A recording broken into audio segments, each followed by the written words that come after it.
Shalom, shalom, Yasharal. Shalom, shalom, Mishpaka. Hope everybody's having a good, what are we on? Day 3, day 4? Never ever get that. Let me see, calculate. What's today? Wednesday. Third? Alright, so 4th day. Alright, I hope everybody's having a good 4th day. Excuse me, I'm actually with a co-partner right now, Mishpaka, sister of mine, Achoti. We have Yanessa with me from Facebook. Say hello, Yanessa. Shalom. And Yanessa is a sister of ours, Mishpaka, who stays out here in the San Diego area, and she's been kind enough to help me out, you know, a lot with just resources, you know, getting, as I mentioned in the last videos, getting my couple stays at the hostel, and then now just kind of getting out because I didn't tell anybody. I don't want to get into it because I actually want to do teaching. I want to actually just read a little bit through Hanuk. But, you know, just to give you an update on what's been happening, I actually got kicked out of the hostel this morning, but right on time, Yanessa showed up. Had no idea that, you know, I had got kicked out. I didn't even know till, you know, she mentioned she was on her way because, so the night before, you know, I stayed up all night spreading the word with the people there.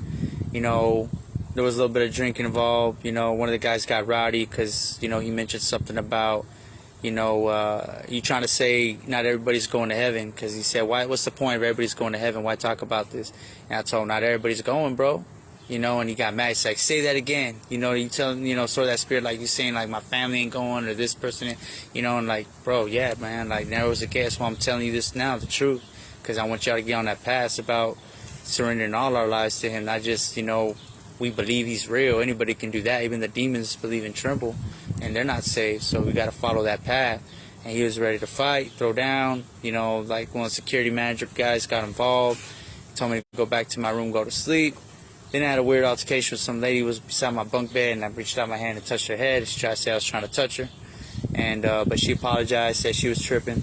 And you know, the managers confronted her about that. She said, yeah, no, it was my fault. It's not his, because she was by my bunk bed and making some weird noise, and I put my hand out. Her head was right there in the dark, because the hostel, there's other people there. But anyways, so I was all about the word. So they try to say that you know, I was disrupting the place when there had been all kinds of little arguments and stuff going on that people were getting checked on constantly about, that they're trying to behave and getting caught doing things they ain't supposed to. Still there, because I'm preaching the word.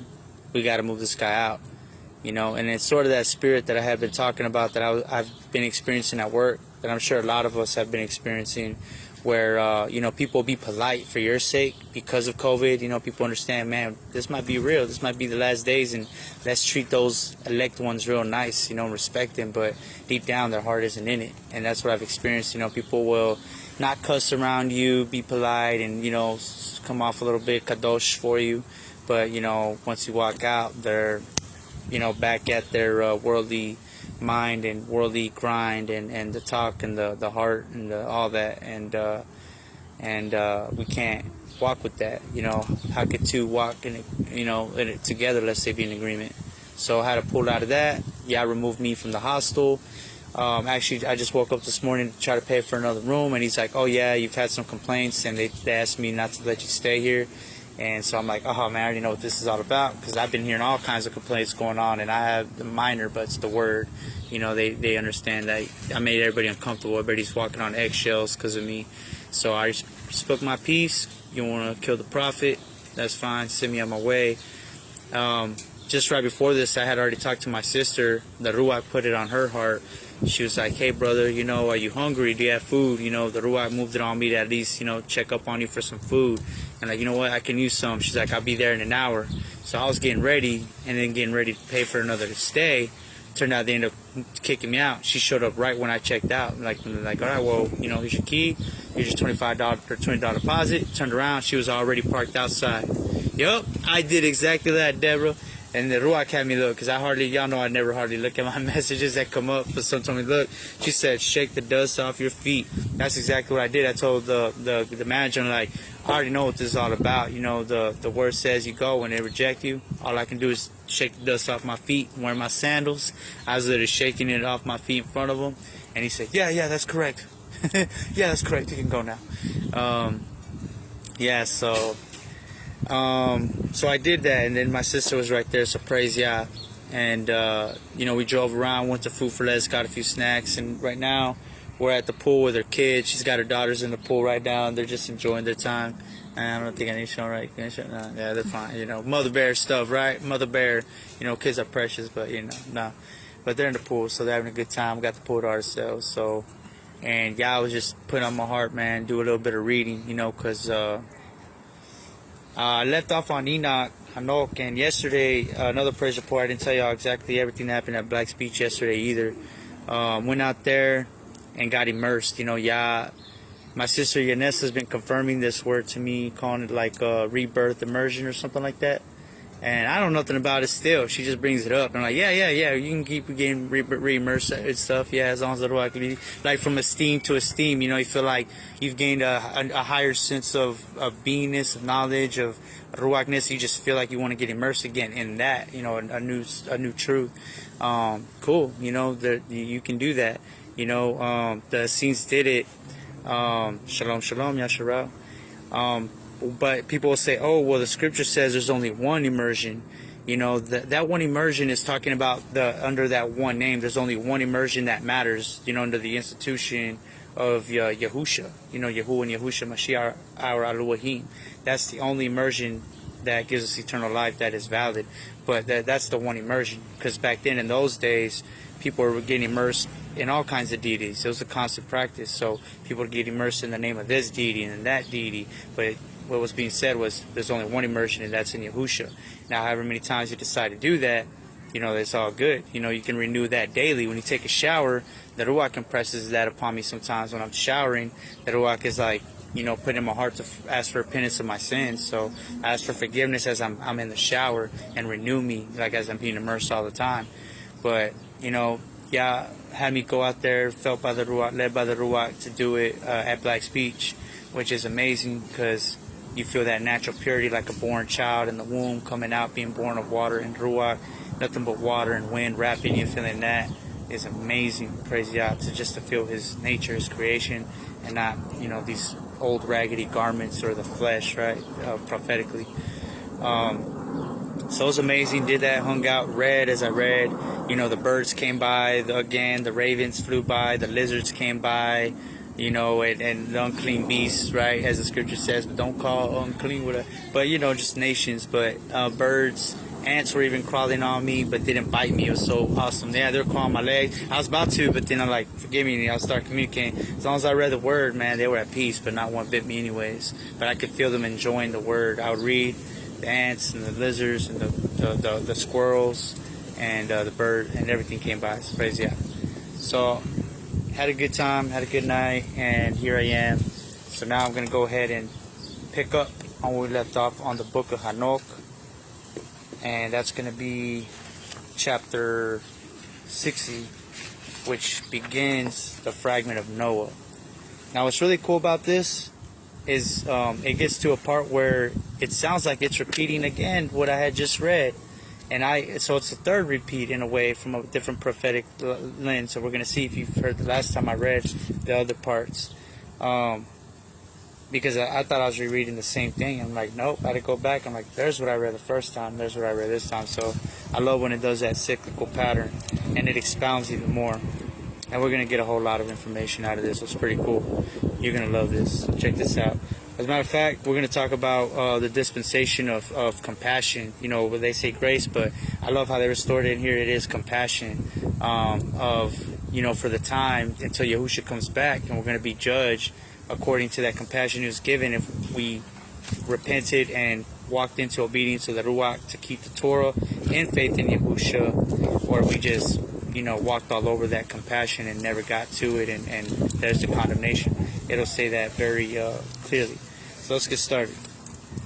Chapter 60, a fragment of the book of Noah. In the year 500, in the 7th month, on the 14th day of the month, in the life of Hanuk. In the parable I saw how a mighty quaking made the Shamayim of Shamayim to quake, and the host of the host of the Most High, and the messengers 1,000 thousands, and 10,000 times 10,000 were disturbed with a great unrest. And the head of days sat on the throne of his esteem, and the messengers and righteous stood around him. And a great trembling seized me, and fear took hold of me, and my loins gave way, and my kidneys melted, and I fell upon my face.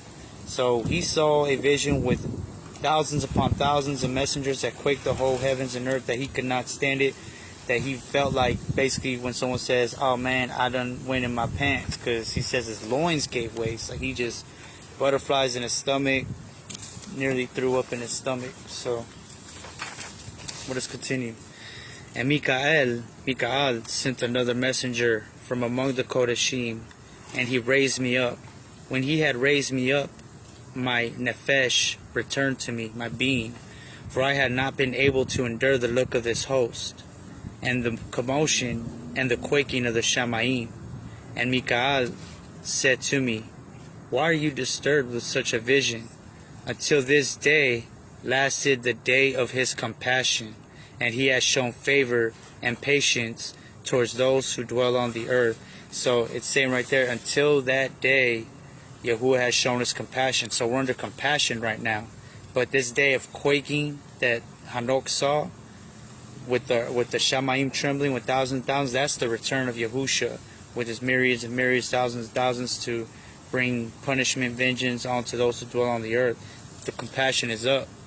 And if you're in, you've responded righteously according to the compassion, go and sin no more, keep Torah, faith in Yahusha, so it counts for something, then you shall be delivered. But those who just treaded on the compassion as it were not, have a different fate. Verse 5.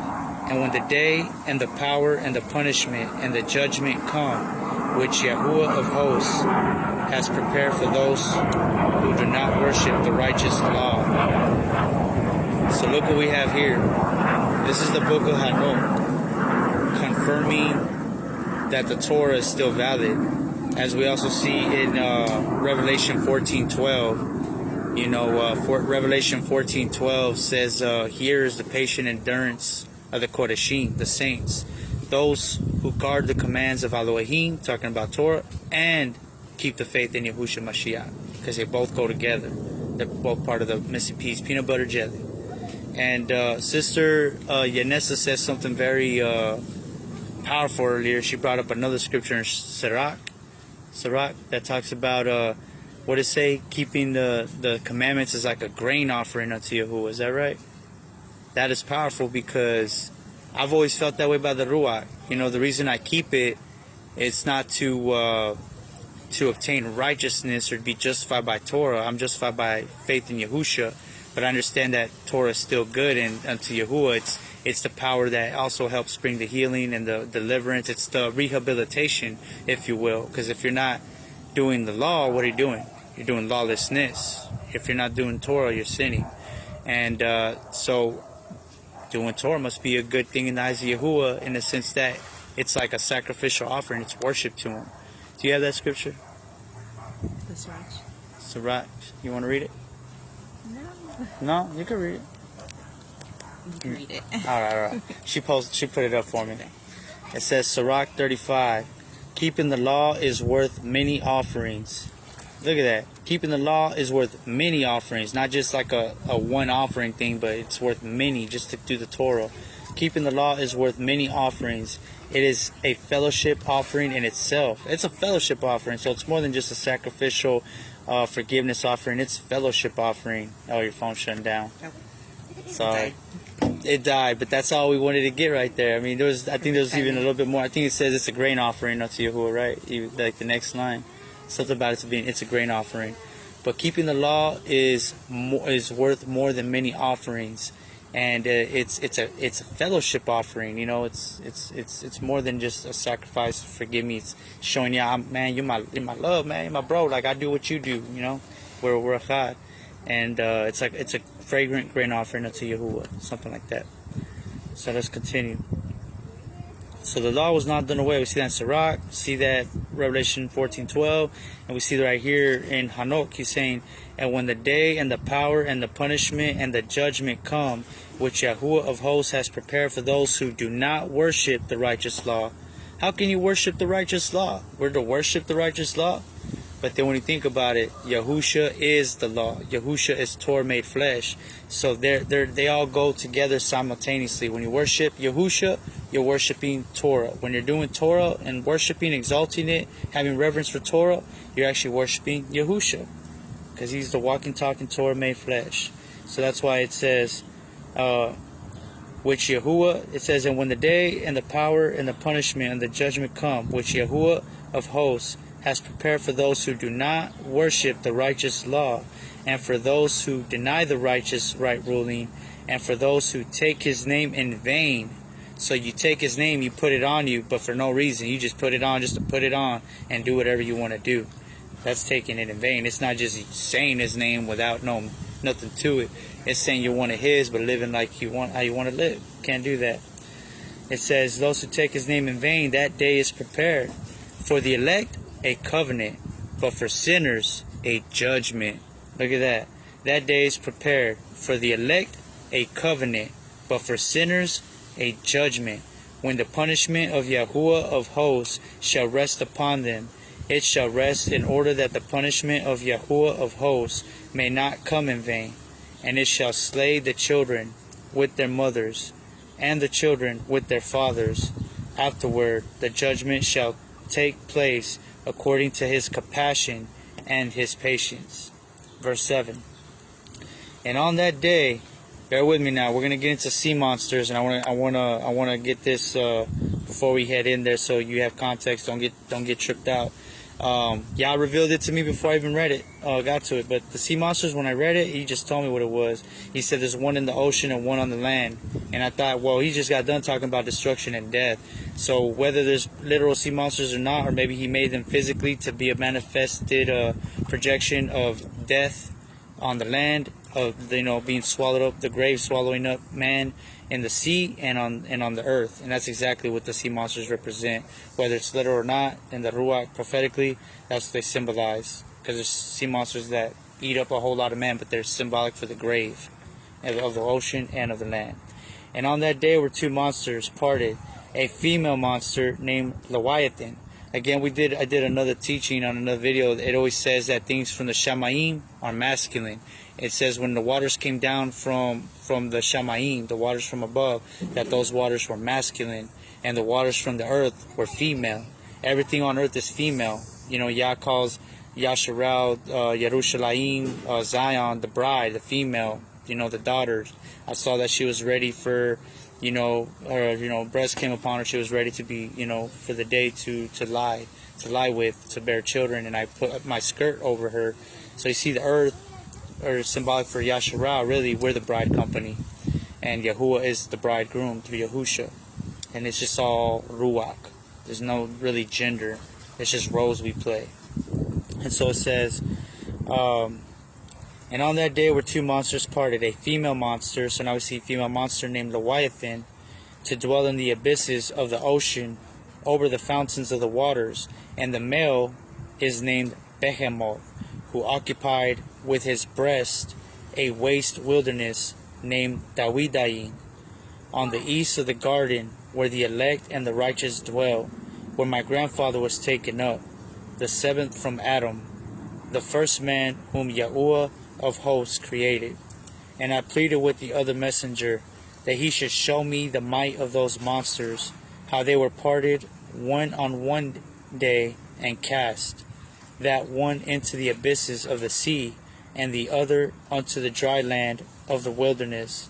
And he said to me, you, son of man, in this do you seek to know what is hidden?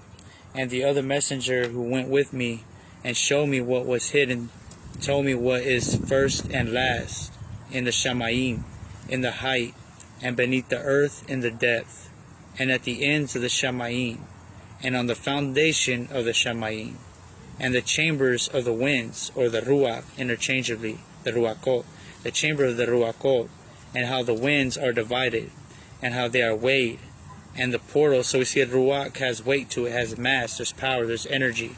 The wind has weight, and how they are weighed, and the portals of the winds are reckoned, each according to the power of the Ruach, of the wind, and the power of the lights, of the moon, and according to the power that is fitting, and the divisions of the stars, according to their names, and how all the divisions are divided, and the thunders, according to the places where they fall, and all the divisions that are made among the lightning, that it might lighten, and their hosts, that it may at once obey. For the thunder has places of rest, assigned while it is waiting for its peal, and the thunder and lightning are inseparable, and although not one and undivided, they both go together through the Ruach and do not separate. Now lightning and thunder go together. That's much like you see air and trees go together. The wind blows the trees, and you know not where it comes from, where it's going, but you see it blowing. So the wind makes the trees come to life. If you see trees, if you had no perception of wind, you would think the trees were moving on their own, alive. And that's sort of that childlike foundational faith you want to have, is that the Ruach, we're like trees, right, that need to bear fruit. And the only thing that makes us come to life, that moves us, is the wind, the Ruach of Yahuwah. And so many things, you see a lot of things in creation that work together with an invisible force and an actual like sound or light. So you hear the thunder, then you see the lightning, or vice versa. There's mysteries there. That's something you can meditate on your own time, that I'm perceiving by the Ruach, that relate in this kind of way.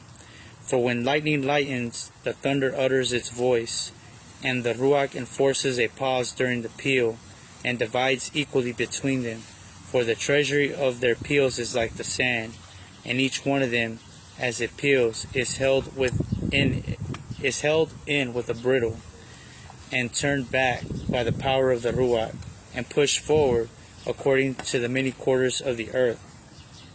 So it's talking about compressing energy to creating the thunder, and sending it forward to sending out the lightning. That's why it says the peal is pressed back and then sent forward to the four quarters of the earth. I just got a vision of it. So he's just describing how nature works scientifically, in a way, how Yah created it. So push forward according to the many quarters of the earth. And the Ruach of the sea is masculine and strong, and according to the might of his strength. So it's talking about the Ruach of the sea. Now it's not talking about the sea. The other part in Enoch, we heard that the waters of the Shamayim are masculine, the waters of the earth are feminine. But now it's saying the Ruach of the sea is masculine. But why? It's the same Ruach of the Shamayim. The Ruach is the Ruach no matter what. And the Ruach of the sea is masculine. Not the sea alone, but the Ruach of the sea is masculine and strong. And according to the might of his strength, he draws it back with a rein.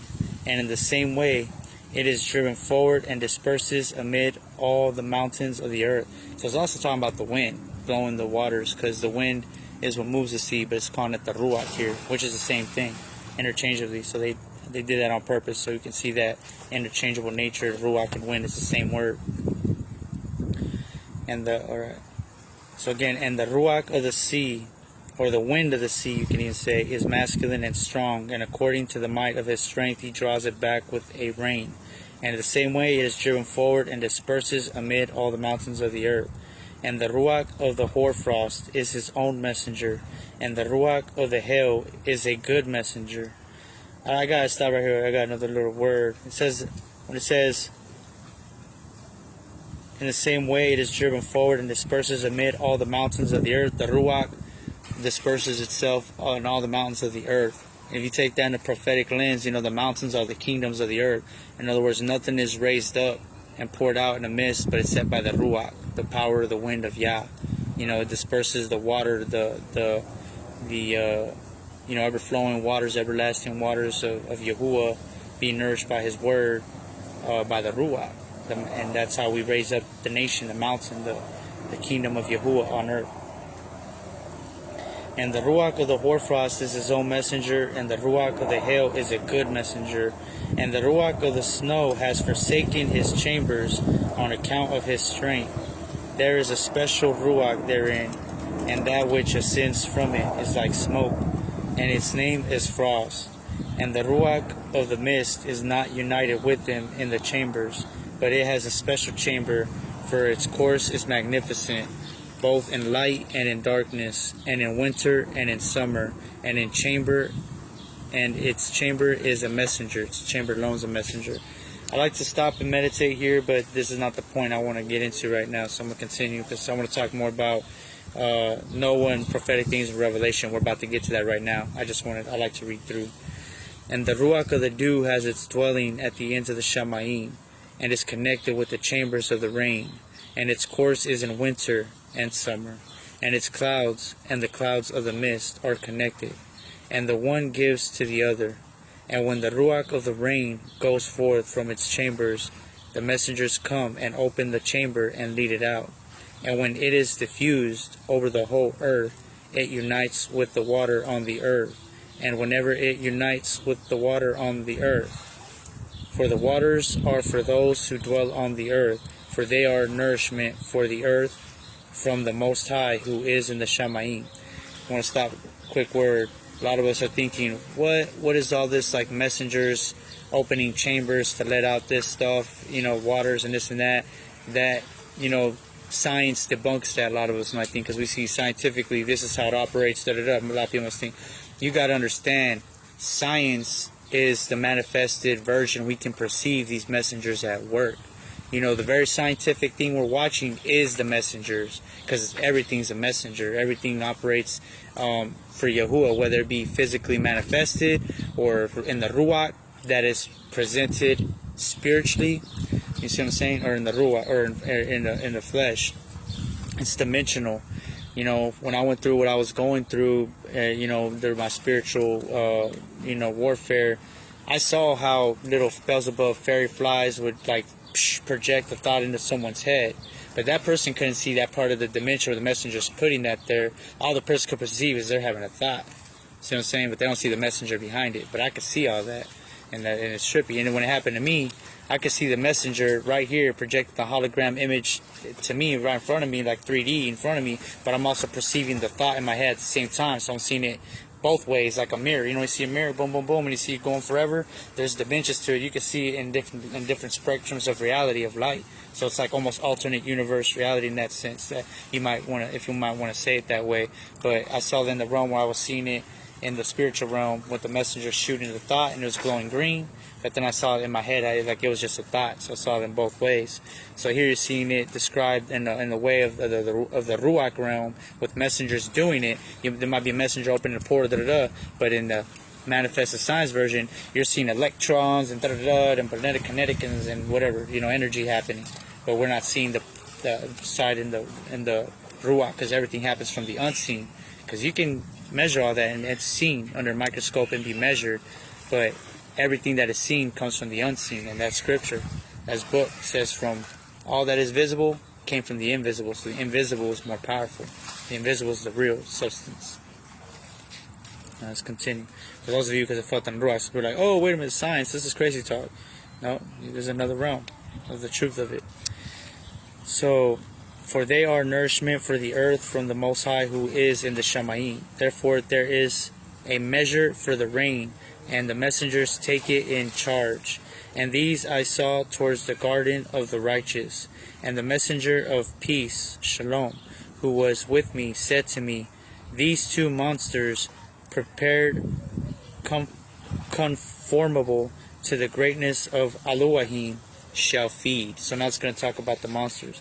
So when you hear about even a messenger of Shalom, it could be just the very feeling of Shalom. But the very feeling of Shalom, the Ruach of Shalom, the presence of it, speaks. It's alive too. It has its own messenger, nefesh, spirit, Ruach beingness. You know what I mean? That's why when you see the portals in Ezekiel, the wheel with the eyes, he said he saw a wheel, the portal, and even the portal had eyes. Right? Why is that? Because the portal itself is alive. It's everything that is matter that is also alive in its own self, has a beingness to it. So it's like a conscious portal. It's a portal that's living, that's aware of itself.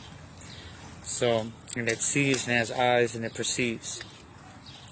And I saw in those days, so now we're going to 61. So we're going to see how the monsters are symbolic to the grave on earth, the death of grave on earth, and the grave of the death in the sea. That's what the two sea, the monster of the earth and the monster of the sea represent. But it won't say it right out. You got to be perceptive. You got to be attentive to that in the Ruach, discerning and catch it. Because it's all poetic. It never get off topic. It'll eventually reveal itself. Chapter 61. And I saw in those days how the long cords were given to those messengers, and they took to their wings and flew, and they went towards the north. And I asked the messenger, saying unto him, Why have they taken these cords and gone off? And he said to me, They have gone to measure. And the messenger who went with me said to me, These shall bring the measure of the righteous, and the ropes of the righteous to the righteous, that they may support themselves on the name of Yahuwah of hosts forever and ever.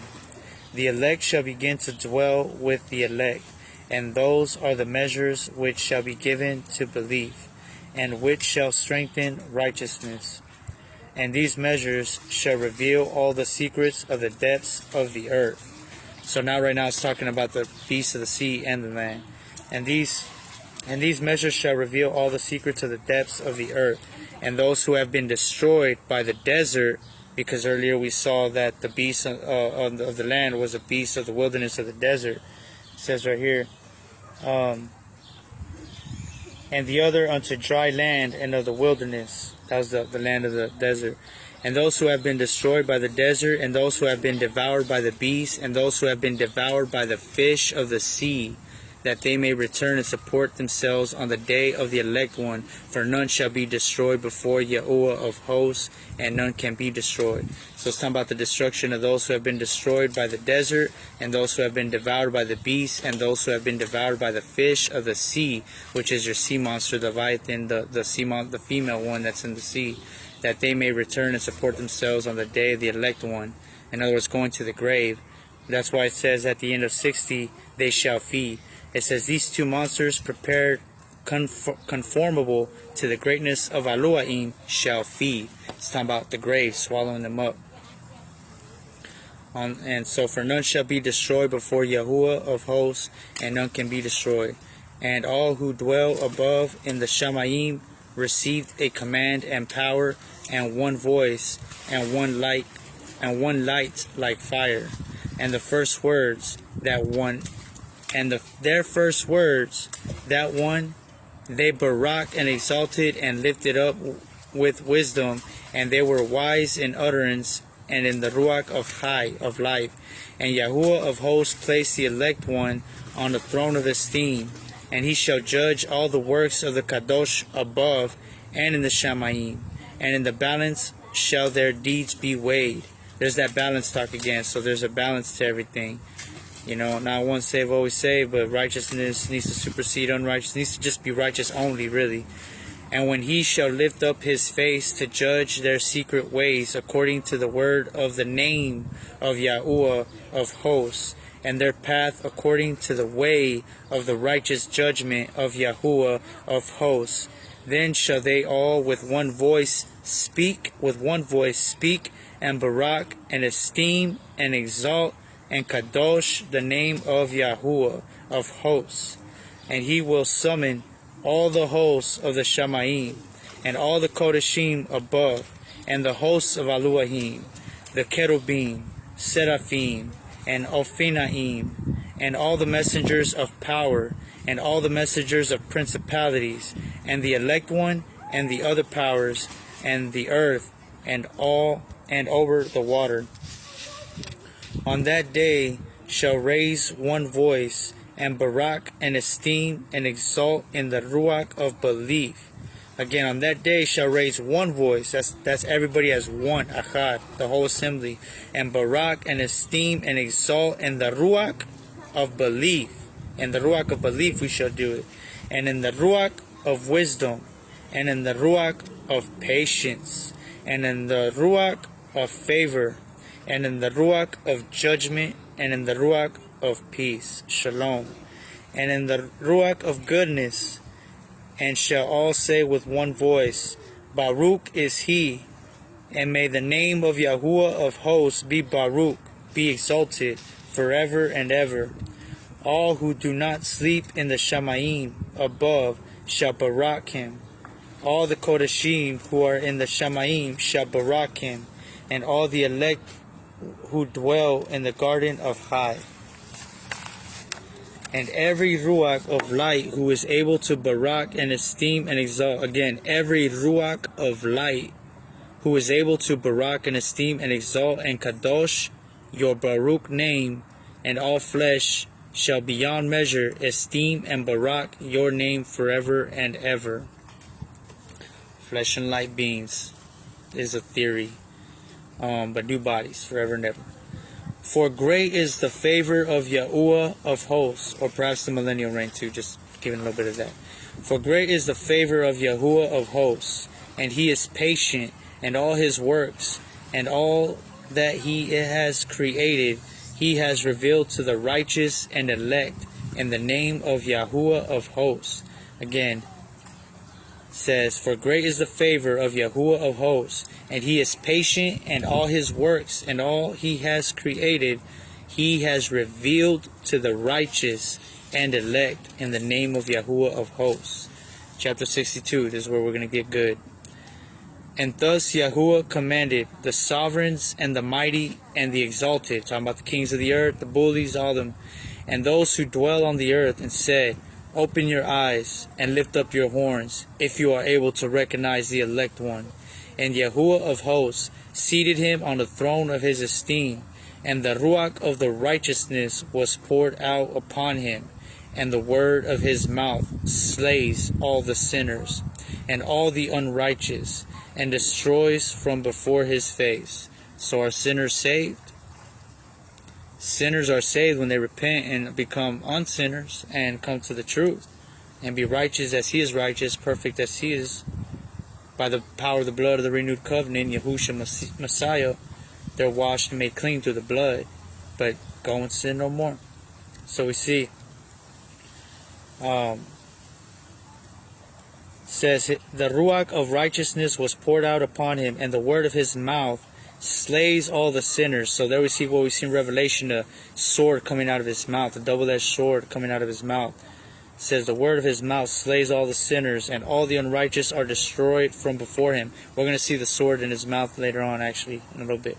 And there shall stand up in that day all the sovereigns and the mighty and the exalted and those who hold the earth, and they shall see and recognize how he sits on the throne of his esteem, and righteousness is rightly ruled before him, and no lying word is spoken before him.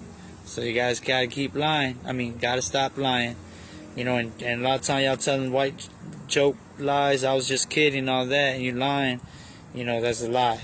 Same time, no lying, no vainful words. Don't try to cover things up. So, and righteousness is rightly ruled before him, and no lying word is spoken before him. Then pain shall come up upon them as on a woman in travail. There we see that birth pain talk in Hanuk. When her child enters the mouth of the womb, and she has pain in bringing forth. And one portion of them shall look on the other, and they shall be terrified, and they shall be sad-faced, and pain shall seize them, when they shall see the Ben of Adam sitting on the throne of his esteem.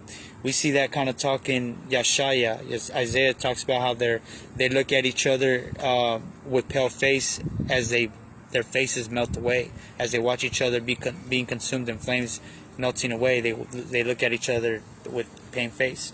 So why do we see a lot of that repeat in the different prophets in this? It's not being repetitive. You have to have 2 or 3 witnesses. So really, Hanuk came first. Isaiah, all the prophets were witnesses to the book of Hanuk. Even Yahusha and the New Testament writers, the Renewed Covenant apostolic writers, were also being witnesses and testifying to the book of Hanuk. That's all right.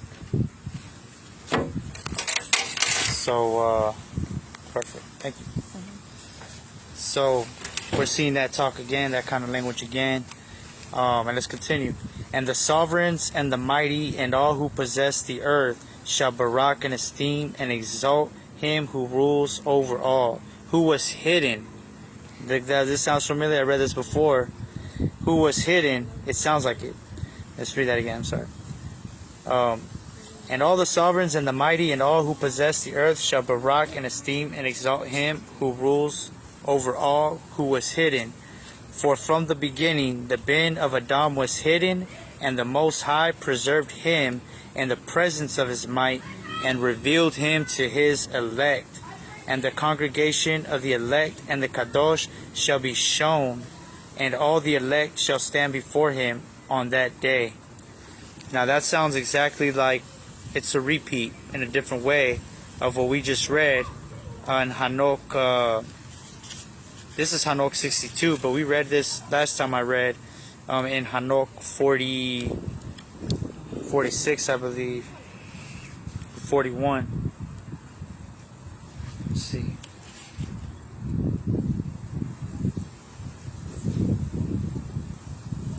Alright, 48. So we see Hanuk 48 and Hanuk 62 parallel. I'm going to read the account from Hanuk 48. It says, he shall be a staff to the righteous. There we go, that this time of him revealing himself.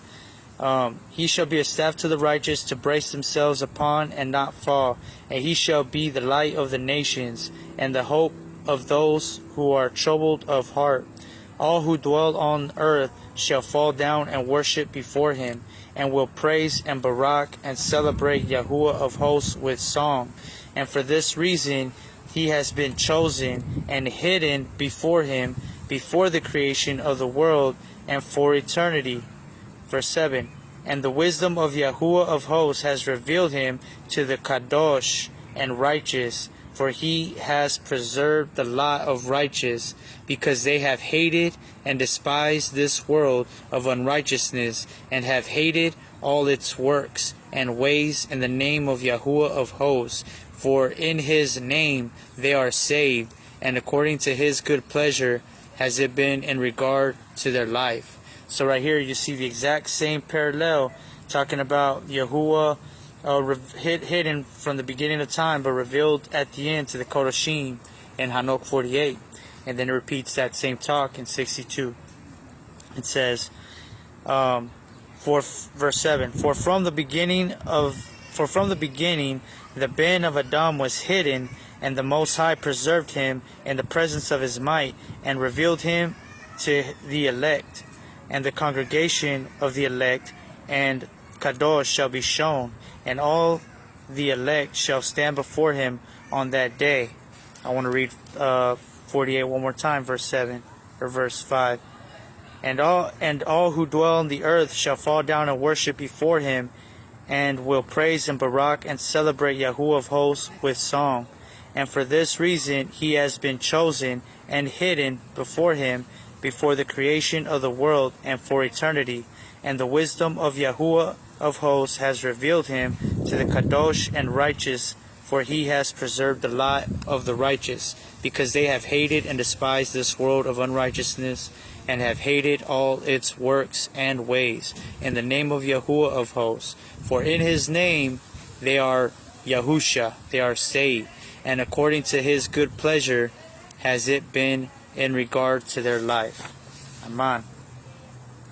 Back to chapter 62. And all the sovereigns and the mighty and the exalted and those who rule the earth shall fall down before him on their faces, which we just read in 48 also, and worship and place their hope upon the bin of Adam, and petition him and make supplication for compassion at his hands. This is talking about the end, how the sinners are making supplication for compassion at the end. But look how this finishes. I'm heartbroken. Some of y'all just jumped off. This is where it gets chapter verse 10. Nevertheless, the Adon of hosts will so press them that they shall hastily go forth from his presence, and their faces shall be filled with shame, and the darkness grow deeper on their faces. And he will deliver them to the messengers for punishment, to execute vengeance on them, because they have oppressed his children and his elect. So those people who treat the elect wrong, better watch out. And they shall be a spectacle for the righteous and for his elect. They shall rejoice over them, because the wrath of Yahuwah of hosts rested upon them, and his sword is drunk with their blood. And the righteous and elect shall be saved on that day, and they shall never thereafter see the face of the sinners and unrighteous. And Yahuwah of hosts will abide over them, and with the bend of a dome. They shall eat and lie down and rise up forever and ever. Look at that. It says we shall eat and lie down and be raised up with Yahusha. We shall eat and lie down and hang out with him. It says, and the righteous and elect shall have risen from the earth and cease to be sad-faced, and they shall have been clothed with garments of esteem, the new esteemed bodies. And these shall be the garments of high from Yahuwah of hosts, and your garments shall not grow old, nor your esteem pass away before Yahuwah of hosts. I want to read that part again. And Yahuwah of hosts will abide over them, and with the bend of a dome they shall eat and lie down and rise up forever and ever. That's awesome. We're going to eat, lay down, and rise up and eat with Yahusha for eternity. That's pretty cool. And probably in us, in the Ruach, regardless where we're at, we're always with him. He's going to be in us. We're going to feel him. Chapter 63. In those days, the mighty and the sovereigns who possess the earth shall beg to grant them a little relief. So now it's honing in on the judgment going into their situation. And it's saying that they shall beg. It says, in those days, the mighty and the sovereigns who possess the earth shall beg to grant them a little relief from his messengers of punishment to whom they were delivered, that they might fall down and worship before Yahuwah of hosts and confess their sins before him. And they shall barak and esteem Yahuwah of hosts, and say, Baruch is Yahuwah of hosts, and Yahuwah of sovereigns, and Yahuwah of the mighty, and Yahuwah of the rich, and Yahuwah of esteem, and Yahuwah of wisdom. So a lot of people say,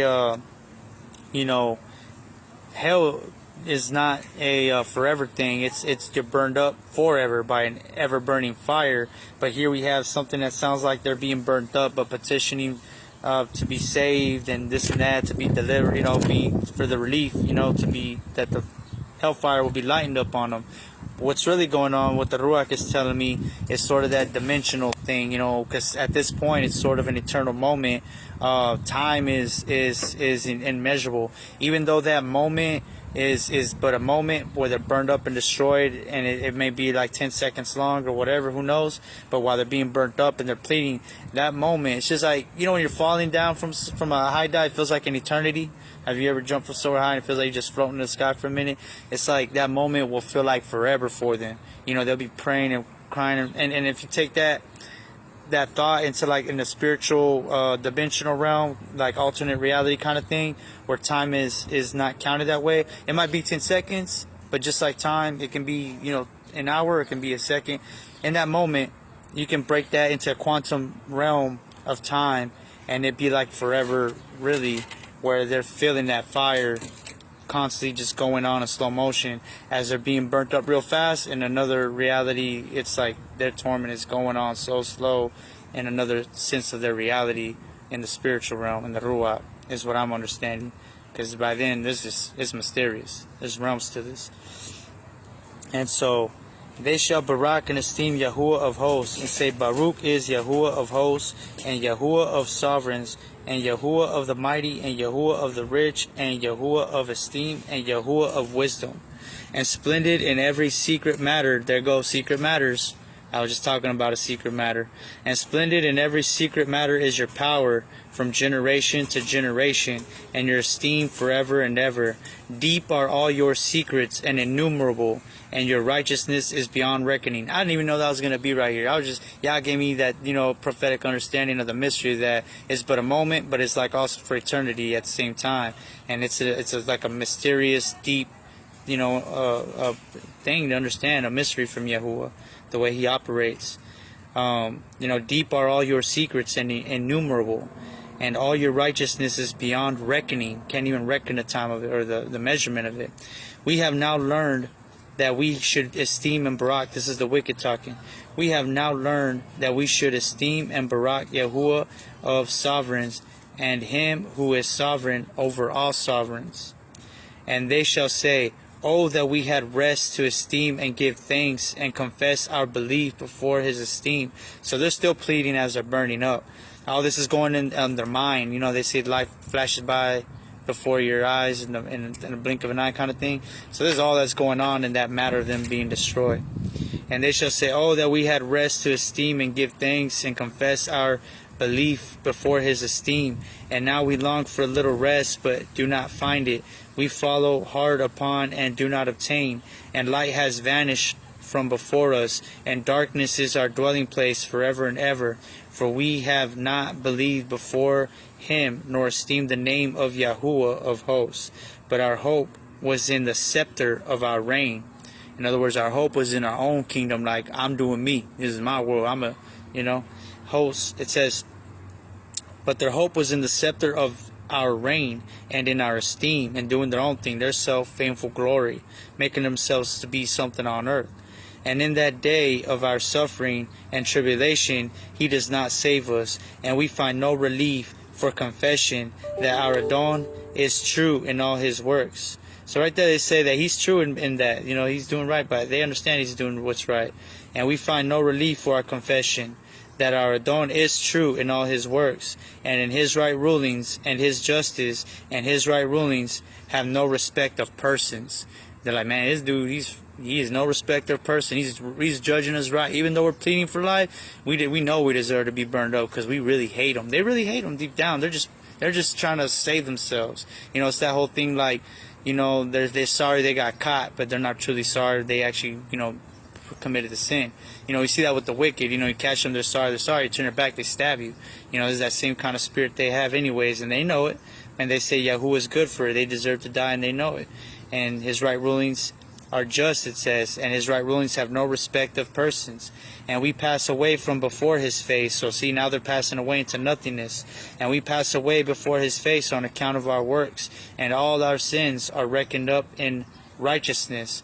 In other words, all our sins are reckoned up in righteousness, meaning all our sins are dealt with in righteousness. It got caught up, finally got caught up, and righteousness was acted upon it for them to be destroyed.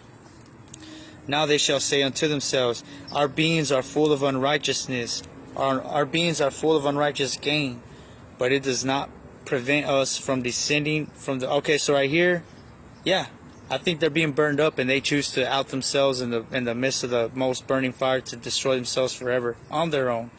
Watch. Our beings are full of unrighteous gain, but it does not prevent us from descending from the midst thereof into the burden of Gehenna, the burning fires of hell. And after that their faces shall be filled with darkness and shame before the bin of Adam, and they shall be driven from his presence, and the sword shall abide before his face in their midst. So there you see the sword.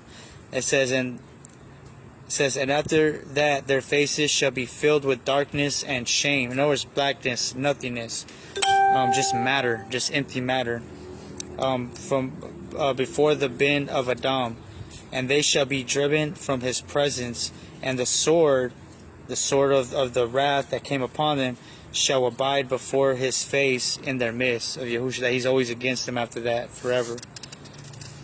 Thus spoke Yahuwah of hosts. This is the statute and judgment with respect to the mighty and the sovereigns and the exalted and those who possess the earth before Yahuwah of hosts. Chapter 64.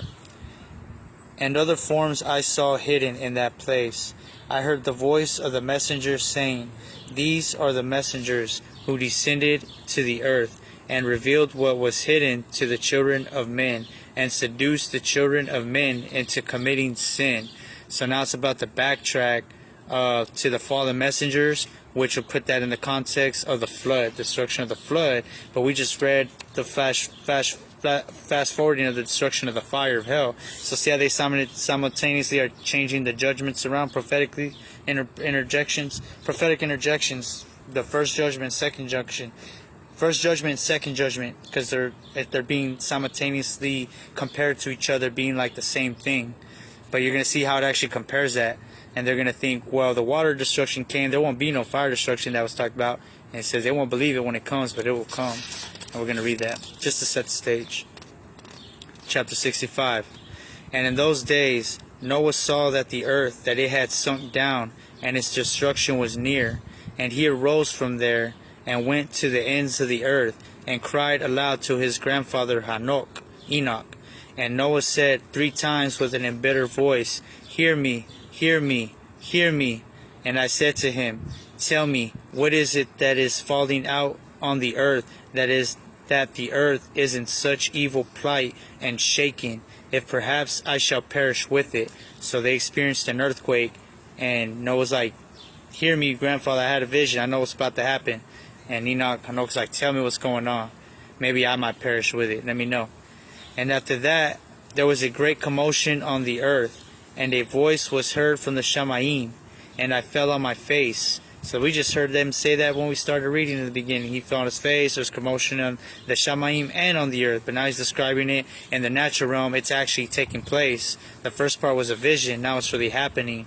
And he's living through it on the earth. And a voice was heard from the Shamayim, and I fell on my face. And Hanuk, my grandfather, came and stood by me and said to me, Why have you cried unto me with a bitter cry and weeping? Because you see, the first we read was just a vision. Now he woke up and he's telling Hanuk, and it's really happening in that sense. So why have you cried unto me with a bitter cry and weeping? And a command has gone forth from the presence of Yahuwah concerning those who dwell on the earth, that their ruin is accomplished, because they have learned all the secrets of the messengers, and all the violence of the adversaries, and all their powers, the most secret ones, and all the power of those who practice sorcery, and the power of witchcraft, and the power of those who make molten images for the whole earth. That's what's happening today.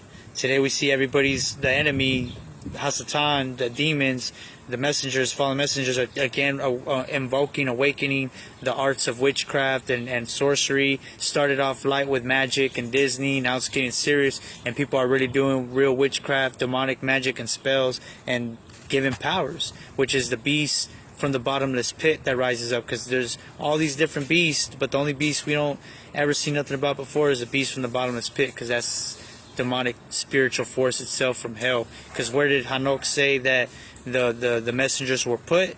That they were locked up under the earth in the bottomless pit under the rocks. So in the end they're let loose, and they're allowed to give him power to the earth for 1 hour at that time. So everybody becomes a witchcraft sorcerer. Everybody thinks they're becoming an X-Men, basically. That's why all these movies like X-Men and superhero stuff is being promoted, because there's going to be spirits giving people powers, and by demonic spirits, and they're going to somewhat know, but they're going to want to spin it off like, oh, I'm a mutant with powers and I have power abilities, but it's all demons, because they don't want you to know it's demonic powers. But then the righteous are going to speak about the word of Yah, and they're going to say, bro, how can you still believe in that when we're evolving, becoming mutants with powers?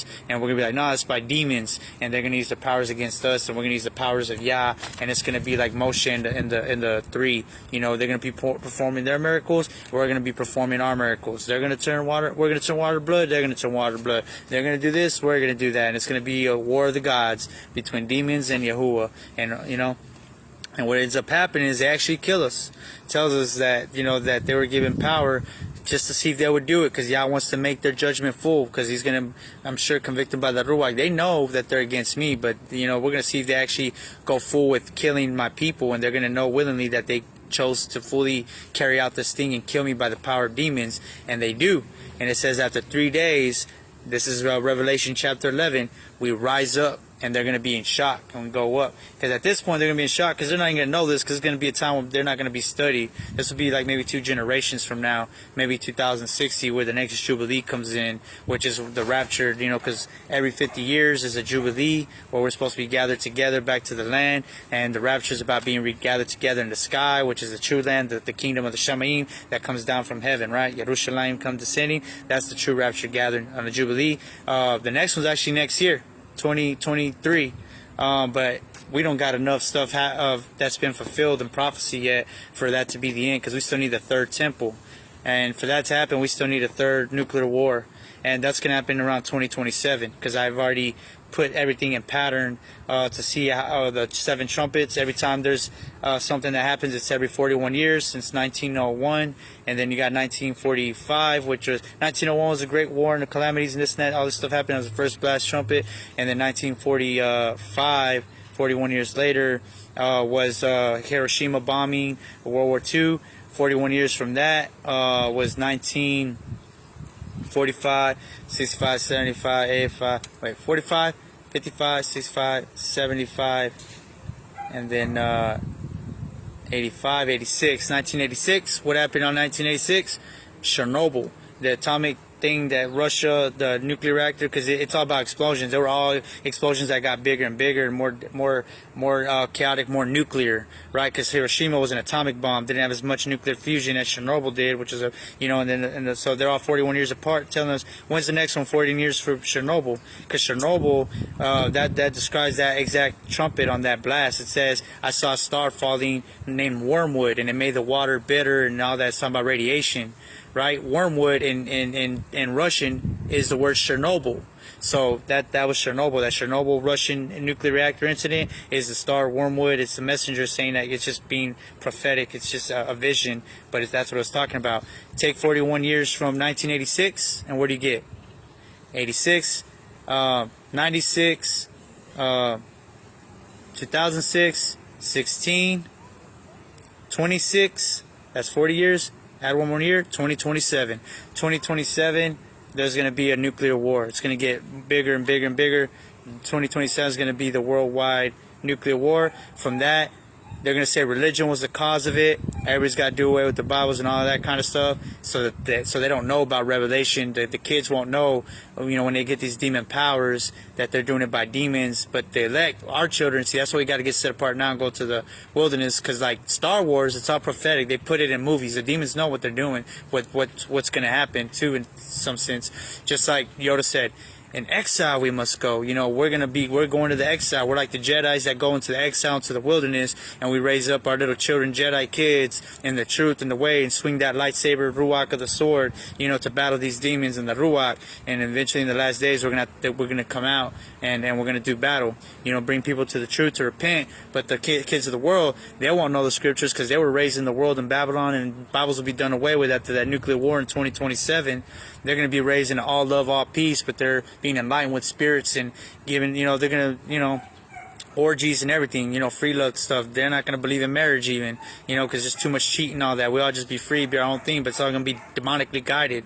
And then after the 2027 war, they're going to build a third temple finally to commemorate peace on earth, because the one thing that to prove there's peace on earth is that third temple, because the only reason they haven't been able to establish peace on earth was because of that temple. So they say no more religion, no more. Everybody gets to win what they want. Jews get the third temple, they get the land. Pope gets to walk into that third temple and claim himself be God on earth. LGBT people get to trample the porch of that temple outside and use it as a venue to show that they're received by religious powers, because it's just a commemoration of peace on earth. All coexist. LGBT, all Christianity, all the Jews, everything's going to be one. But the true people are going to be in the wilderness. We're still going to keep studying these scriptures, teaching our kids what's going to go down in Revelation chapter 11. That they got to die for the faith. They're going to be given power. And that's happening even now. A lot of people have already left these communities and they're keeping their scriptures before 2027 nuclear war goes down, and they ban all the scriptures and ban all religions, and everything's just a commemoration. And it's going to be looked at as mythology. We came out of all that. We're now free love, do what you want, respect each other. Hump a dog, hump a person, whatever. It don't matter. It's all love. So it's going to be sick days of Noah. It's going to be some weird stuff. Weird technology. People are going to be combining, the cells of embryo, the cells of animals and people, making hybrid people like they did back then. You see the centaurs and all that. It'll be for military purposes, of course, at first, have the ability to see night vision, run fast like a cheetah. But then it'll be like, what happened with the rations? It was first military, then it became canned goods. Everything become, internet was first military, then it became for our use and our fun. So the mixing of with animals, the hybrid stuff will be military. And it'll be like, oh, I'm half cheetah, I'm half this and half that. So you're gonna see these women, looking like they're gonna have fur legs, and it's gonna be some crazy stuff probably.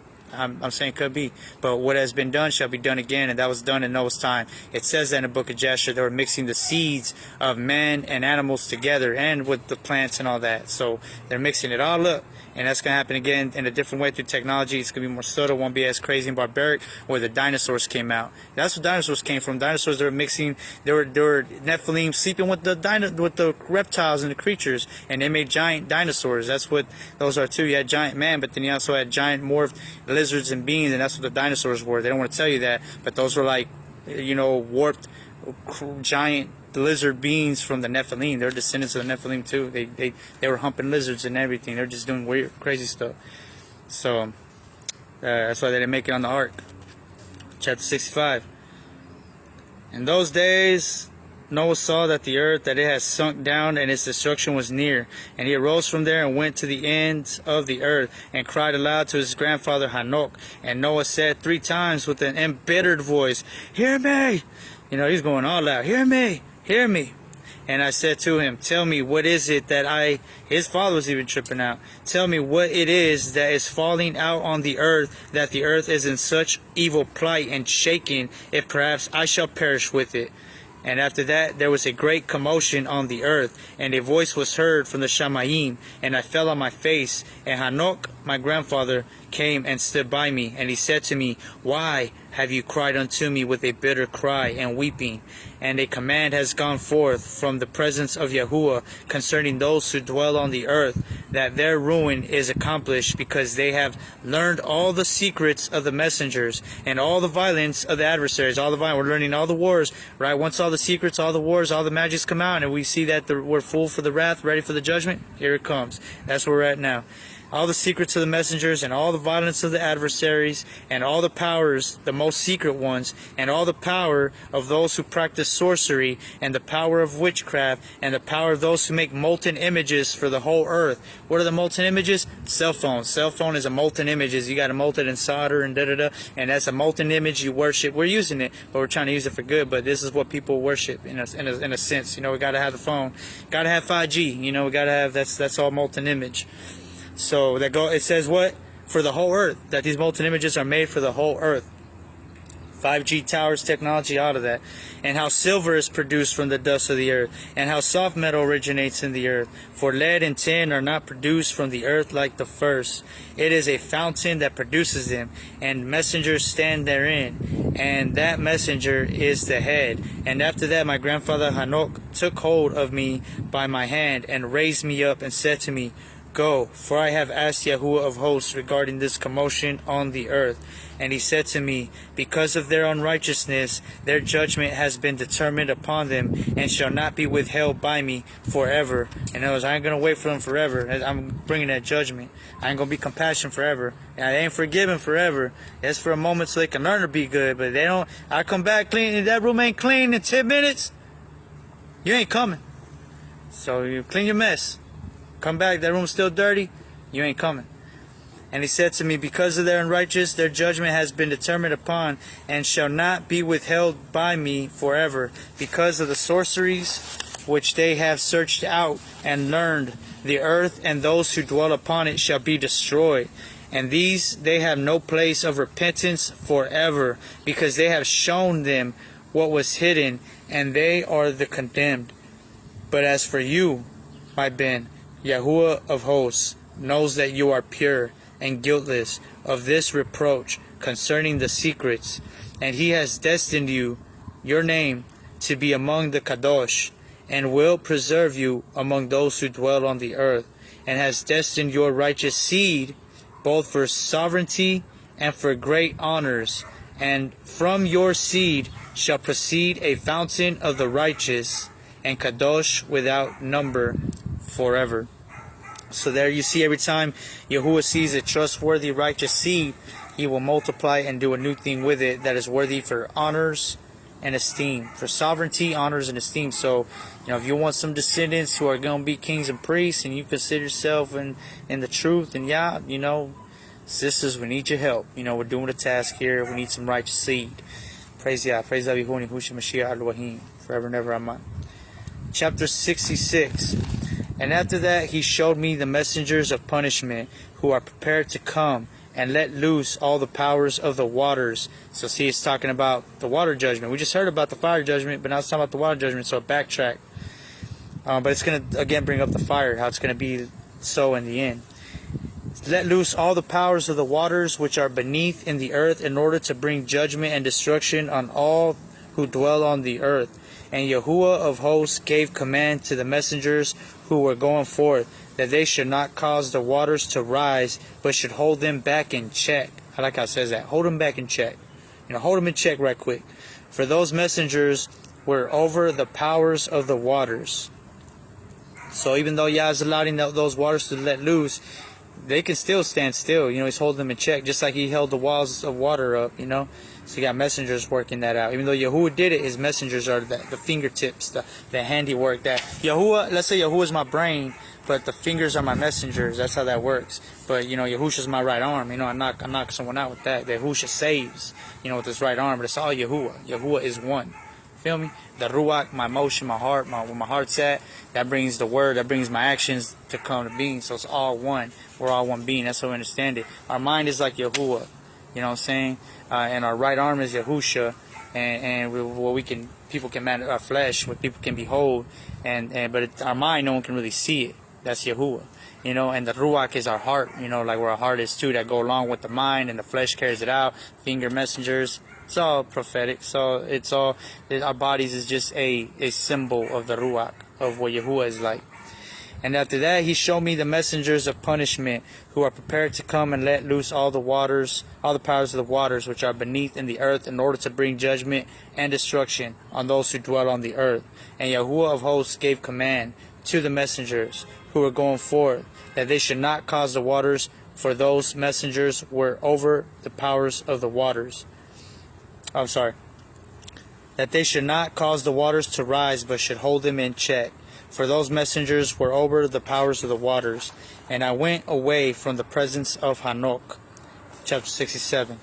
And in those days the word of Elohim came unto me, and he said unto me, Noah, your lot has come up before me, a lot without blame, a lot of love and uprightness. Look at that. It describes Noah with a lot of love, but a lot. His portion was love, the fullness of love and uprightness.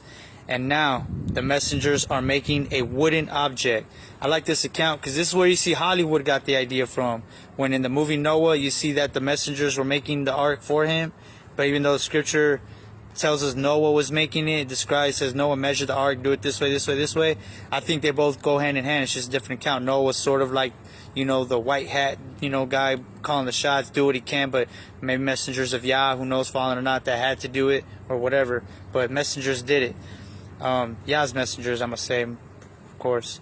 So chapter 67. And now the messengers are making a wooden object, and when they have completed the task, I will place my hand upon it and preserve it. Now the ark symbolizes like the ark of the covenant. What's in the covenant? The commandments. Who's got the commandments? Noah. Noah's the embodiment of the walking, talking Torah of his time. He's like the Mashiach in a way, or the anointed. He's the elect of his time. He's got the Ruach. He's got the commandments in him, and he's put in the ark. Why? Because both arks of the covenant, they're called the same thing, were made out of the same wood. They're both made out of gopher wood. If you studied out what the kind of wood they used to make the ark of the covenant, where they put the 10 commandments, it was the same type of wood that Noah used to make the ark, the boat. You know, they made gopher wood, and they laced it with gold. They put the gold all over it, and then they put the commandments in there, sealed it shut. You know, and that's how it was with Noah. Noah, you know, he had the commandments in him, put them in the boat, sealed them shut. The oceans, the nations, water, preserve it until it can be released into a time of eternity where it can be received by the world and flourish. The first thing he did was he go be fruitful, multiply, and spread out the Torah. So that's like, you know, the rock that smites the earth, that fills the whole earth. You know, it's all kinds of prophetic connections you get. It's amazing. And now the messengers are making a wooden object, and when they have completed the task, I will place my hand upon it and preserve it, and there shall come forth from it the seed of life. There you go. I just said that. And there shall come forth the seed of life. And that's right there. I didn't even know that. Yeah, because when he gets out, what's the first thing to do? The seed of life. And what comes out of the Torah comes out. The Torah shall come out for Zion, from Mount Zion, and bring life through the word, through the Torah. Not by flesh and blood alone, but we got to have that in us. So when it's opened up and released and revealed, Yahusha on the throne, the Malakim, life goes forth. And Noah's that shadow of that. First, you got to cleanse the earth from all the filth. For, you know, a born again thing, you know, born of water. You know, the water is destruction, but it's rebirth, you know, being born of the womb, you know. So, you know, it says in the other chapter, the waters came from the Shamayim. They were like, the waters, those waters were masculine, but the waters that came from the bottom of the depths of the earth were feminine. Even then, there's like a sexual birth-making process of man's fluids, man's water and woman's waters, smashing together to destroy the earth. You know, destruction comes. You have a lot of, it's all symbolic. You have a lot of, what do you call it? Compression that creates destruction, but life is birthed out of that. You know, you get new life at the end out of that. And that's what this is, born from water, out of the water. 9 months later, Noah was there for how long? Almost a year or something. So yeah, something similar. So, and there shall come forth from it the seed of life, and change shall come, so that the earth will not remain without inhabitant. So there's a change in the earth. And I will establish your seed before me forever and ever. And I will spread abroad those who dwell with you. It shall not be unfruitful on the face of the earth. But it's not talking about actual seed, plants, and things like that. It's talking about the Ruach, seed of righteousness. He shall always, you know, because of Noah was righteous, he shall always find somebody in his line that's going to be righteous. In this case, it was Shem versus the other two brothers, then Abraham, Isaac, Jacob, and then the 12 tribes and all that, and then Yahusha Messiah. And I will establish your seed before me forever and ever, and I will spread abroad those who dwell with you. It shall not be unfruitful on the face of the earth, but it shall be Baruch, and multiply on the earth in the name of Yahuwah. And he will imprison those messengers who have shown unrighteousness in that burning valley which my grandfather Hanuk had formerly shown to me in the west, among the mountains of gold and silver and iron and soft metal and tin. So we read this earlier, and another part earlier, last time we read this. Every time it's talking about that, it's talking about how those things were burnt up. I think what it is, he sees a vision of these metals and lava's coming through it, and these things are being melted in it, and he understands dimensionally what he's seeing is what he's actually seeing is in the Ruach, how the earth is going to be destroyed by the hellfires and destroy all the metals and all the things of man. And I saw that valley in which there was a great earthquake and a convulsion of the waters. See, there it is. And I saw in that valley in which there was a great earthquake and a convulsion of waters. And when all this took place, from that fiery molten metal and from the earthquake in that place, there was produced a smell of sulfur. So there's an earthquake, and then there's molten metal. So what he's seeing is volcanoes, right? Because volcanoes, when the earth shakes, what happens? Volcanoes erupt, the earth shakes. So he's seeing molten metal with earthquake melting the earth's metals, and then it goes into the waters, and up from the waters also comes up a smell of sulfur, which is the gases produced from the volcanoes and the gases from the depths of the earth that I believe come up with the water. So in other words, these water is poison water. This is poison sulfur water. It's not just regular water coming from the deep, but it's sulfuric acidic water that's burning everything up, or just poisonous just by sipping it or smelling it, just the fumes of the water. It's gas and it'll kill you. And that's what's going on in the Ruach. And when all this took place from the fiery molten metal and from the earthquake in that place, there was produced a smell of sulfur, and it was connected with those waters. See what I'm saying? That smell of sulfur in that molten metal fiery place was connected with those waters. And that valley of the messengers who had led astray burned beneath the land. So he saw that, but he knew it was prophetic to hell at the last judgment. He's saying that and it was connected with the waters, and that valley of the messengers, he literally saw a valley of messengers, the fallen messengers who were stuck in a valley with molten metal being burnt, who had led astray, burned beneath that land. And he understood that that's how it's going to be in the end, that wasn't the real judgment. But he just saw that as that was happening when the water was coming through crashing. He's already seen another judgment to come. And through its valley proceed streams of fire, where these messengers, so you see, like, you know, when the lava's burning, catching fire, the lava's catching water and fire comes out and all, he's seen all kinds of lava stuff going on. And through its valleys proceed streams of fire, where these messengers are punished who had led astray those who dwell upon the earth. But those waters shall be in those days, so now he's talking about another judgment, but those waters shall in those days serve for the sovereigns and the mighty and the exalted and those who dwell on the earth, for the healing of the body, but for the punishment of the Ruach. So it's saying for the righteous, waters shall be for the healing of the body, for the Kodashim, but for judgment for the wicked. Again, duality concept. For the punishment of the spirits, of the spirit. Or no, actually, this might be talking about refining. This is talking about refining the nefesh of the elect. Forgive me, because I'm seeing that already ahead. And those who dwell on the earth for the healing of the body, but for the punishment of the ruach. So it's healing of the body and punishment at the same time. Now, their ruach, their nefesh, is full of lust, that they may be punished in their body, for they have denied Yahuwah of hosts, and see their punishment daily, and yet do not believe in his name. So these are afflictions that are coming in day by day through the ruach and the water punishing them. It's healing to the body, but punishment to the spirit. And in proportion as the burning of their bodies becomes severe, so the waters are like acidic, sulfuric acid. And in proportion as the burning of their bodies becomes severe, a corresponding change shall take place in their spirit forever and ever. For before Yahuwah of hosts, none shall utter an idle word. So refining waters and fires. For the judgment shall come upon them, because they believe in the lust of their body and deny the ruach of Yahuwah. Wow, I actually understand now what this was saying. It's saying there was a refining process going on, but in the end, they still chose to believe in the lust of their body. See, the ruach was trying to refine them. This is prophetic to even now. Was trying to refine us into from the lust of our body, but in the end, said judgment shall come upon them because they believed in the lust of their body and denied the ruach of Yahuwah. So the ruach of Yahuwah was trying to work that refining, fiery tribe affliction, if you will, and they were denying it and chose to, believe in the lust of their body instead. I just received another revelation. That's just what I said the other day when I was talking about where Yahuwah gave me the word that, they chose to believe here again. Let's look at this. Chose to believe the lust of their body, but deny the ruach of Yahuwah. In other words, our own bodies will deceive us. That's what I was saying the other day. Remember that video?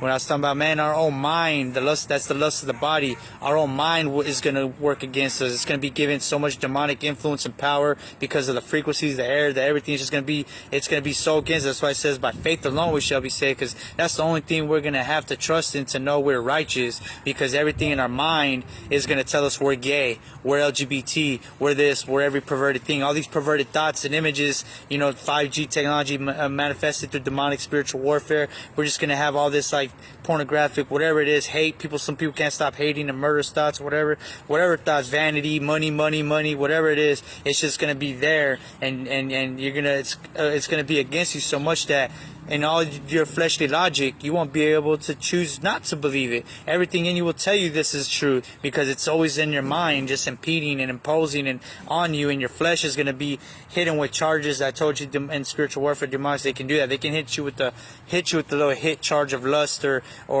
counterfeit, lust or love, or to feel euphoric, to make you feel the vibes, like, all that euphoria, goosebumps. They do that. They can shock you. That's why everything that kills you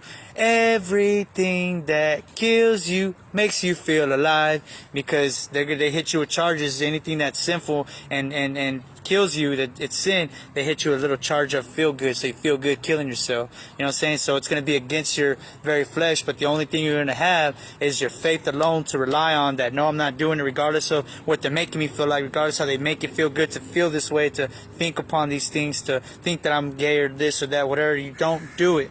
You believe in the ruach of Yahuwah. And that's what it's saying. For the judgment shall come upon them because they believed in the lust of their body, because it was imposing, but they chose to believe it. Just because it's there don't mean you need to believe you're that what it's telling you are. You don't believe your flesh. The heart above all else is wicked.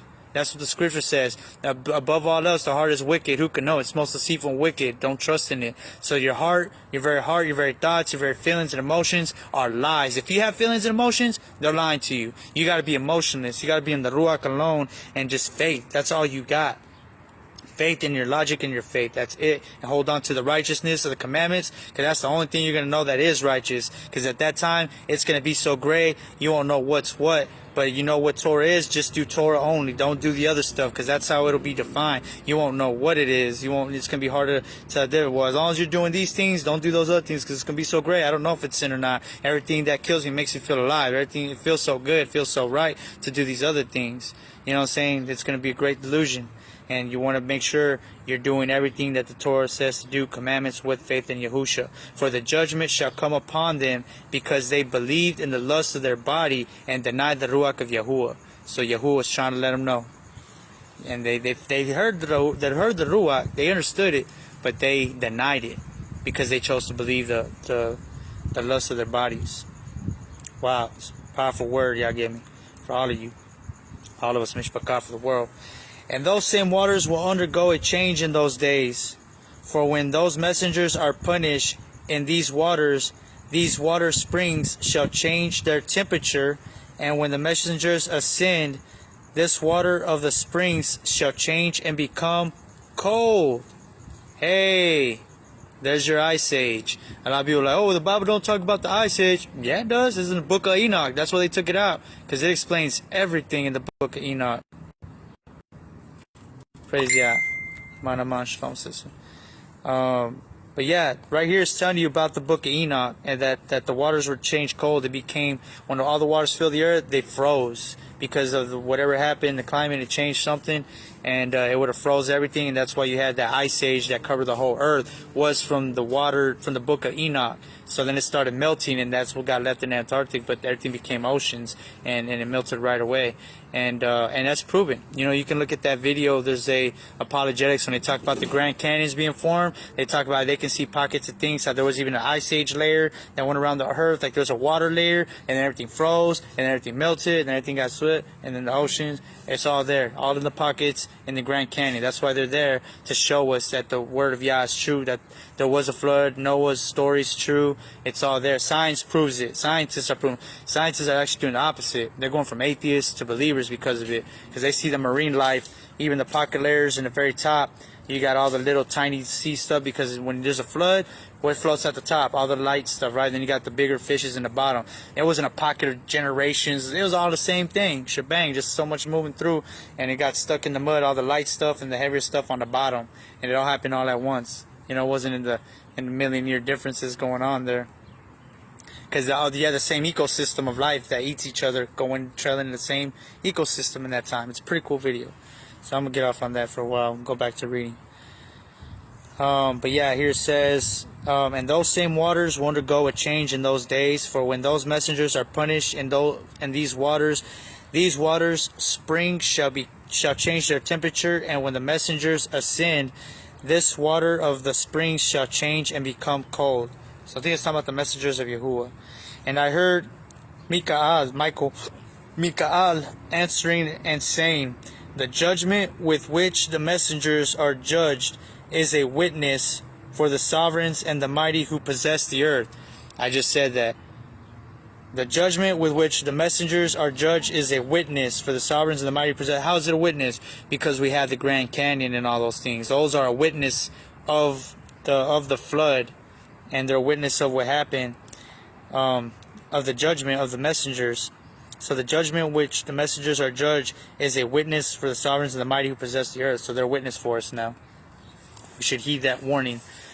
Earth itself is one big giant imprint of the first destruction of the flood. Because these waters of judgment minister to the healing of the body of the sovereigns and the lust of their body.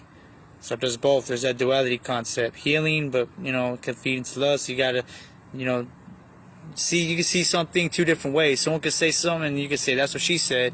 Someone could say something and have a pure mind and understand what they meant directly. But then a perverted mind will see something another way, because your mind is warped with demons listening to the lust of your body. So the waters are ministers to the healing of the body of the sovereigns and the lust of their body. Therefore they will not see and will not believe that those waters will change and become a fire which burns forever. There's that part right there at the end. Because now they heard the message that those waters will become a fire at the end that burn forever. And at that time, they were going through their own thing. They thought those waters were going to turn into a fire. So they were waiting like, man, these waters didn't turn into no fire. No, it was being poetic, prophetically poetic. It was saying the judgment which came, which was fire, the real judgment at the end won't be water. Or I'm sorry, the judgment which came, which was water, it turns into fire, because judgment in the end that was like water, in the end the judgment will be fire. So in a poetic sense, the waters of judgment of water will become waters of fire. That's what's saying. And they won't believe it. And that's what's happening now. It's talking about us. Therefore, they will not see and will not believe that those waters will change and become a fire which burns forever. Because they don't believe, they don't see, they don't want to see, how everything, all the proof that Noah's story is true, that there was a flood of all over the whole earth that destroyed all life, that's really what happened to the dinosaurs and all creation. So because they don't believe it, they don't see it, they won't believe that the judgment that came by water will also end up being, that's testimony that there will be a judgment by fire. If we can see that there was a flood, and which we do, believe there's going to be a judgment by fire all over the whole earth pretty soon. That's what that's trying to say. So chapter 68, I'm going to read a couple more chapters and be done with this. And after that, my grandfather, let me finish my note. Chapter 68. And after that, my grandfather Hanuk gave me the teaching of all the secrets in the book and the parables which have been given to him, and he put them together for me in the words of the book of the parables. We have some now. Many parables are missing, but Yahuwah gave us what we need. And on that day, NAYAL answered Raphael and said, the power of the Ruach transports and makes me tremble because of the severity of the judgment of the secrets, the judgment of the messengers. Who can endure the severe judgment which has been executed, and before which they melt away? And NAYAL answered again and said to Raphael, Who is he whose heart is not softened concerning it? Only Yahusha, and whose kidneys are not troubled by this word of judgment gone forth upon them, because of those who have thus led them out. And it came to be, when he stood before Yahuwah of hosts, NAYAL said thus to Raphael, I will not take their part under the eye of Yahuwah, for Yahuwah of hosts has been angry with them, because they do as if they were Yahuwah. What do people say now? Man, I'm God, right? They got this new doctrine, like, women call themselves goddesses, and people saying that they're gods, and, and all that kind of stuff. That's what it's saying. And thinking that we have control over anything. We're just but dust manipulating stuff we have control over. But we're not God. We don't create something out of nothing. So this is what it's saying. I will not take their part under the eye of Yahuwah, for Yahuwah of hosts has been angry with them, because they do as if they were Yahuwah. Therefore all that is hidden shall come upon them forever and ever. For neither messenger nor man shall have his portion, but alone they have received their judgment forever and ever. Chapter 69. And after this judgment they shall terrify and make them to tremble, because they have shown this to those who dwell on the earth. It's talking about the messengers who showed the men how to do all this wickedness and sin. They tremble now for the judgment. And see the names of those messengers, and these are their names. Now these are the names of the fallen messengers. I'm not going to read them. The first of them is the second, and the third, and the fourth, and the fifth, and the sixth, and the seventh, the eighth, the ninth, the 10th, the 11th, the 12th, the 13th, the 14th, the 15th, and the 16th, and 17th, and the 18th, and 19th, and 20th, and the 21st. 21 messengers of Yahuwah that fell, and that were the heads of this wickedness. And these are the chiefs of their messengers, and their names, and their chiefs ones over hundreds, and over 50s, and over 10s. The name of the first is, I'll name some of these because this is important. The name of the first, Yakon. This is the one who led astray the sons of Elohim, and brought them down to the earth, and led them astray through the daughters of men. And the second was named Asbaal, and he imparted to the Kadosh sons of Elohim evil counsel, and led them astray, so that they defiled their bodies with the daughters of men. And the third was named, ready for this, the third messenger's name was named God Ra'al. His name was God for short. And the third messenger's name was God. It is he who showed the children of men all the smitings of death, and he led astray Hawa, like Yahweh, like Yahuwah. Hawa means the living one. That's Eve in Hebrew. He was the one who showed all the children of men all the smitings of death. God Ra did God. And he led astray Hawa, Eve, and showed the shield and the coat of mail and the sword for battle and all the weapons of death to the children of men. And from his hand, from whose hand? From the hand of God. That's why we see God everywhere. Everything, his name is exalted above all that is called Elohim, because he's called himself God. That's why you got God Zeus, God Krishna, God this, God. It's from him, because it's him who you're ultimately worshiping. And it says, and from him, and from his hand, they have proceeded against those who dwell on the earth from that day and for eternity. In other words, forever. In other words, it's from him whom all the striving, the wars, and everything has been given to create, to be against the sons of Yahuwah, on the earth, to lead astray the earth from that time and forever until the end of time. So again, and from his hand they have proceeded against those who dwell on the earth, and from that day and for eternity. And the fourth messenger was named NAYAL. He taught the children of men the bitter and the sweet, and he taught them all the secrets of their wisdom. And he instructed mankind in writing with ink and paper. Look at that. This is where that came from. A fallen messenger taught that. But look, duality, because he also had to teach that wisdom, ink and writing, to Enoch. Enoch learned it from a fallen messenger, duality, to use it for good. And we're going to see that. And he instructed mankind in writing with ink and paper, and thereby many sinned from everlasting to everlasting and until this day. For men were not created for such a purpose, to give confirmation to their good belief with pen and ink. In other words, we need ink and paper to write testimony and Torah and believe, and how to believe the renewed covenant and what's right, what's wrong, and all that. Like, men were not meant to do that. We were just meant to live it and be it, to breathe it. You know what I mean? But now we have self-help books and this and that, and all that. That's what it's talking about. And giving a good testimony with ink and pen. For men were not created for such a purpose, to give confirmation to their good belief with pen and ink. For men were created exactly like the messengers, to the intent that they should continue pure and righteous. We're just meant to be pure and righteous without having to write. And death, which destroys all matters, could not have taken hold of them, but through this, their knowledge, they are perishing. Through what knowledge? Through the knowledge of all the things the messenger showed them, even the ink and the pen. They are perishing, and through this power, it is consuming me.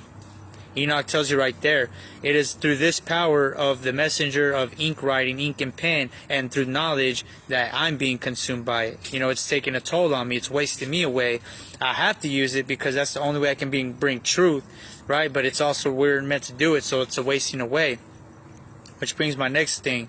We can't get too caught up in all this truth seeking. That's the same spirit. That same spirit that guides us in truth seeking and constantly reading. It's all about knowledge and hearing. And even me, like, I get caught up in, when I get to writing, get to my things, I feel that like drainage or wasting away. But we got to, because it's the only way to convey the Ruach, or at least to convey the code, right? Because when we write, it's like a program. Programs is like a computer program is written in code, but you get all this code, and what is the result?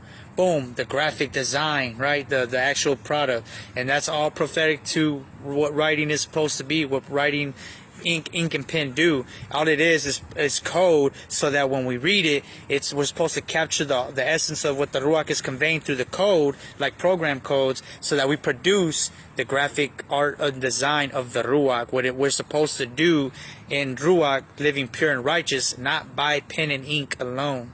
See, that's what it means to live by the Ruach. So we got to get away from getting too involved in reading and researching and studying. That is that spirit trying to use it in a bad way to take a toll on you. But Yah desires you to actually live it pure and righteously. But sometimes we need a little bit of code programming, like computer programming, to read, to get the graphic design essence and the flash and the Ruach and the living and the being inside of us.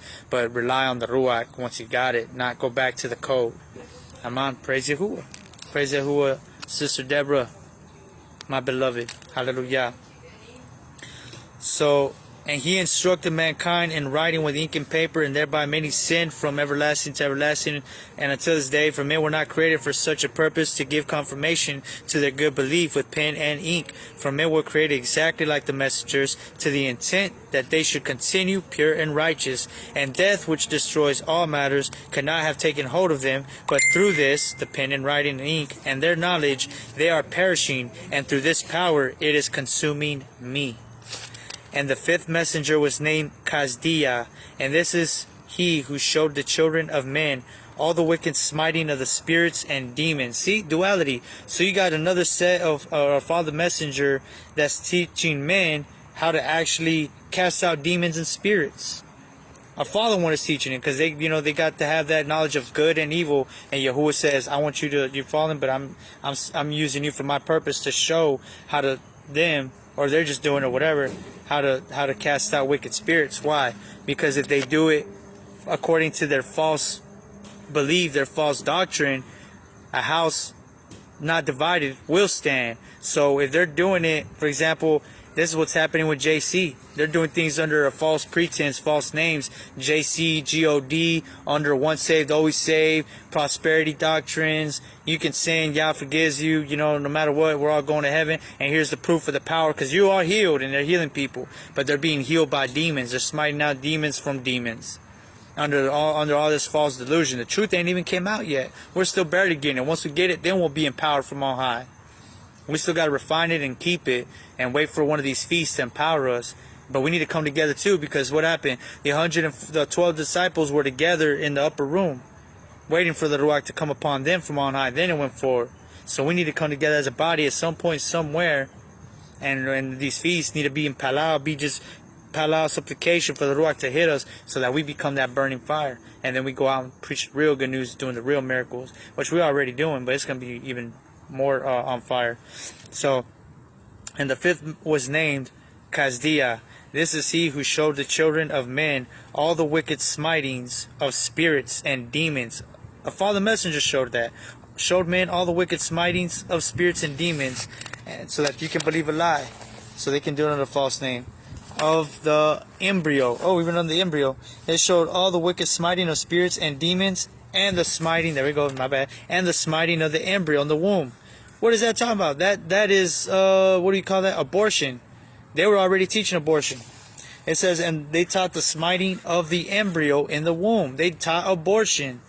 So abortion is a demonic taught thing. They're just doing it in a different way, because if they did it in a spiritual, weird, mystical, spiritual, witchcraft, demonic way, we would know there's demons, therefore we know there's Yah. So they had to do it in a materialized way through the elements and science and technology to disguise themselves. That's all that is. Science and technology is just their front man. That's their mask, but they work behind all that and all that science and technology. And they're still smiting the embryo in the womb through their science and technology, teaching these things. They teach science and technology. No way we could have that wisdom alone. They're bringing it from demons.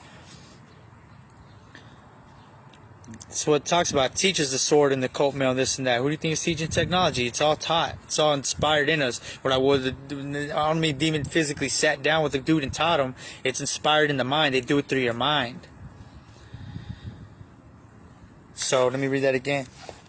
And the fifth was Kazdiah. This is he who showed the children of men, all the wicked smitings of the spirits and demons, and the smiting of the embryo in the womb, abortion, that it might pass away, and the bites of the serpent.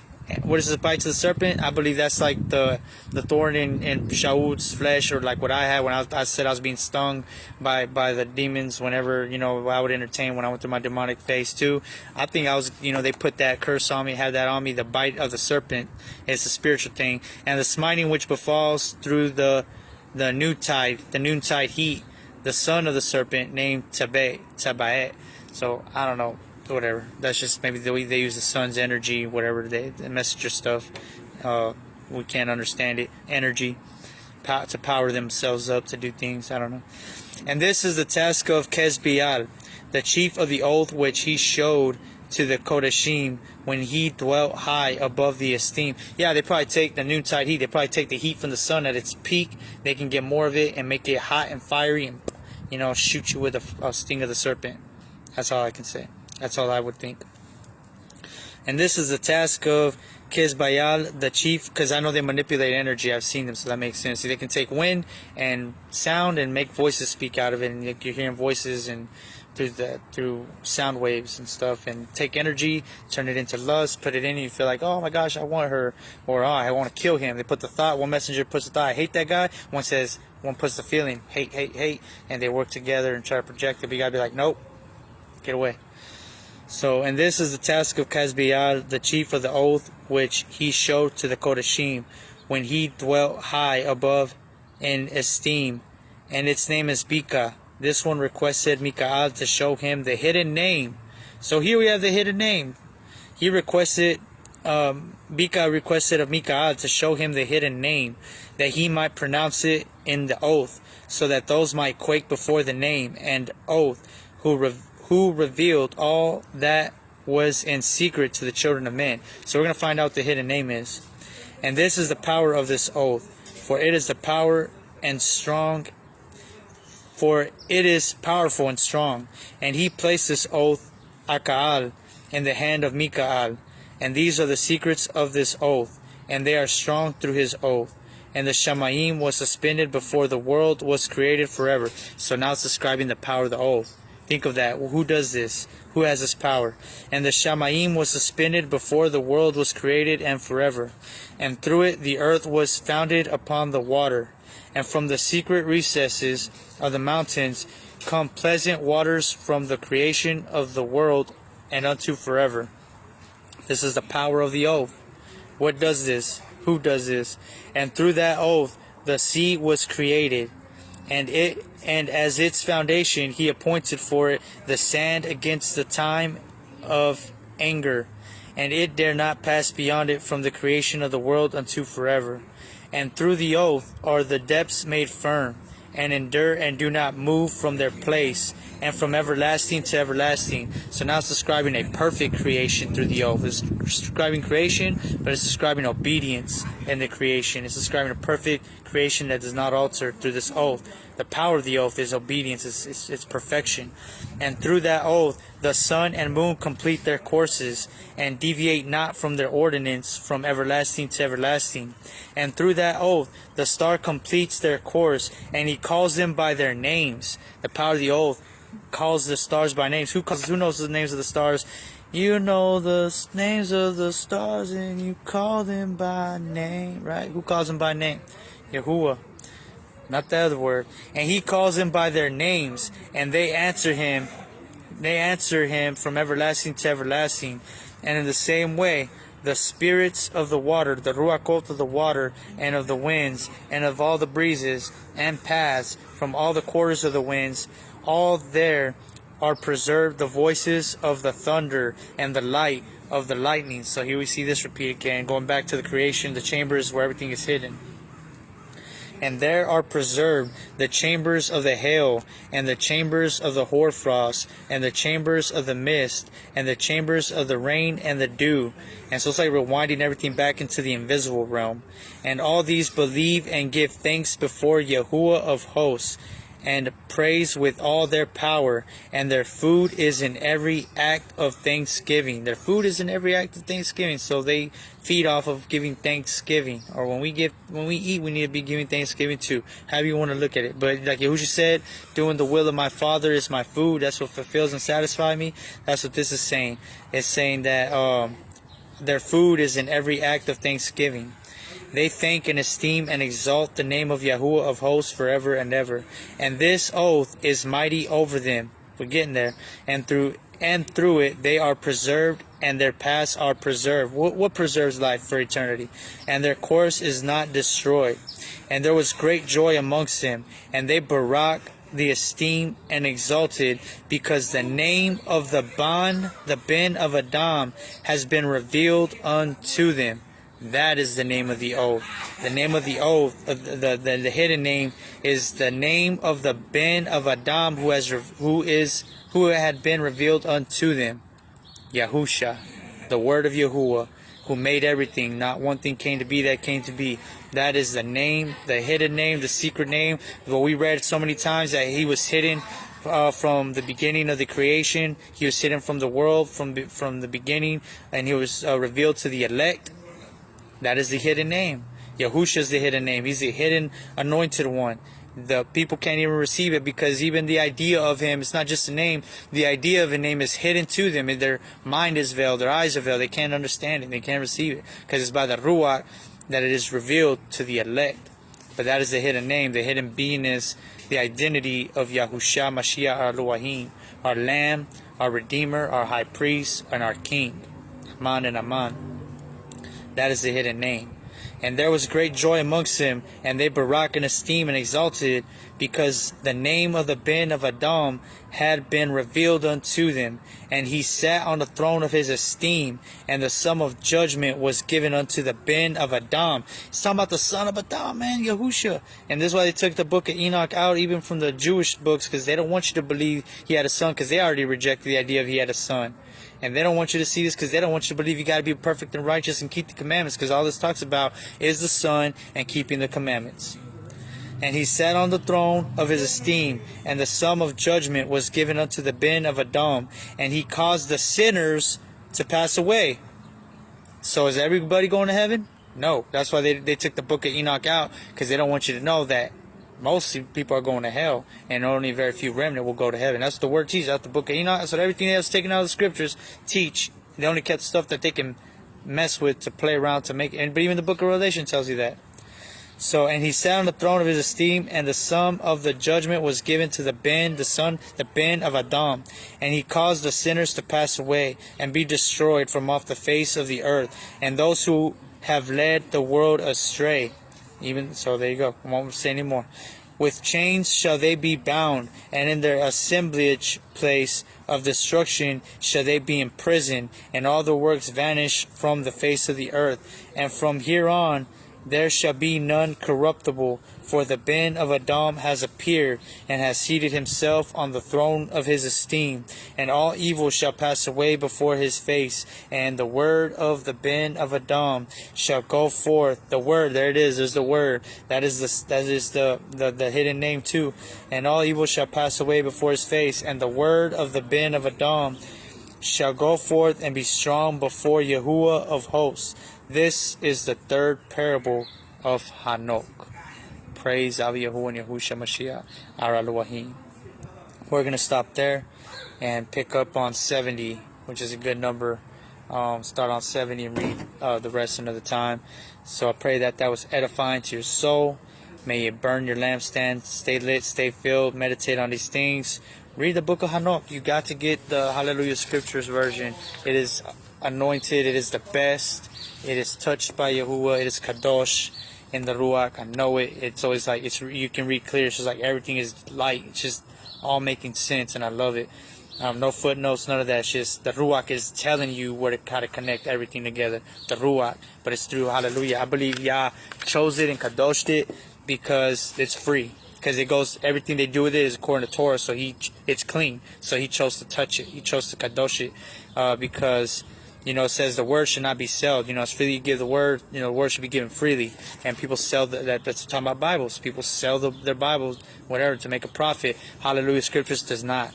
You can order them free. If they have some in stock from donations, they will give it to you. I've done it when I didn't have any money. I just wanted to see, and they sent me some, and for free. And so I later on started donating because of that, to catch up to that.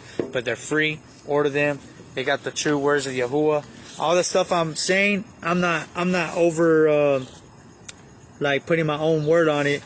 That is literally what it says. Baruch and Barak and Kodeshim and Yahuwah, all that's in there just like that. They restored the word, so you're not saying BL, it doesn't say GRA, CE, it says compassion. That's really what it's supposed to be. All that stuff's are to the deities. So with that, I bid you farewell. Yasharal, pray you were definitely edified.